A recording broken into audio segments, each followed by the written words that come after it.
Next up is number 2. If A does not equal B, what's X in this problem or this identity? 1 over X plus 1 over A is equal to 1 over B. So the first problem is to attempt to see the similarity between this problem. X plus 3 is equal to 5. It's the same thing. We subtract 3 from both sides, right? Only to isolate X, because here we cancel this out and we know this is 2. See, the whole point in any of these problems, when they're telling you to solve for X, the first step is isolating X. So we can do that right now with this problem. It's the same procedure. There's nothing stopping us from subtracting a fraction from both sides, and it actually works out better because here, when we subtract 1 over A from both sides of the equation, this one will cancel out because of the positive and the negative 1 over A, and then all we'll be left with is 1 over X, so we'll just bring that down, 1 over X, and this is gone. Now we have to write this out. It's going to be equal to 1 over B, sorry about that, 1 over B minus 1 over A. Here we can't actually subtract these two and say it is, we can't say it's 1 over B minus A, or I don't know, 0 over B minus A. No, we can't say that. The only time you can subtract fractions is when the denominators are equal. So we're going to have to multiply this by A and this by A, the numerator and the denominator, and we're going to have to multiply this one by B over B. When we multiply A times 1, we get A. A times B is AB, that's a B, minus 1 times B is B. A times B is AB. So now we have A minus B over AB, and this is still equal to 1 over X. But the problem is that the question says what's X, right? It's not asking us for what is 1 over X. If it asks for what's 1 over X, then we have solved the problem.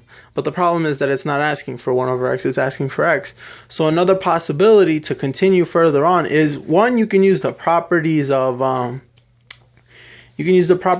cross multiplication, or you can use reciprocal properties, but it's always better to, if you're a beginner, to use the, what's it called, the cross multiplication, which basically all it is that if it's cross multiplication, it just says multiply this denominator times this numerator and this numerator times this denominator, and those two things should be equal according to proportionality. So 1 times AB is going to be AB, and X times A minus B, which is something that people will mistake. They'll say it's going to be XA minus B. No, you got to remember that here, this A minus B is its own number. So every time you're dealing with fractions, if you ever notice that a numerator has a subtraction, you have to treat it with exponents when you're multiplying it by something else. So it would be X times A minus B, like this.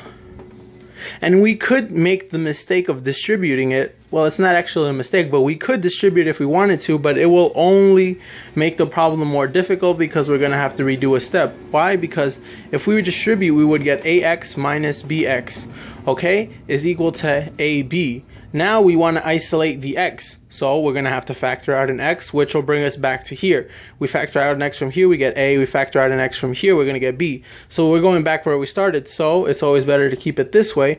Now we have X times a product of two variables, which these two variables are not necessary to solve for, so we might as well just divide by A minus B.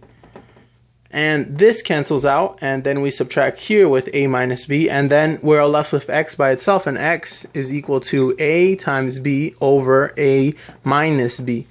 You see? And this thing, don't let it confuse you too much. What this right here looks like is the same thing as this. If it's, you see how it's AB equals X times A minus B? It's the same thing as this, like 4 is equal to 2 over X. You want to get X by itself, you just divide by 2.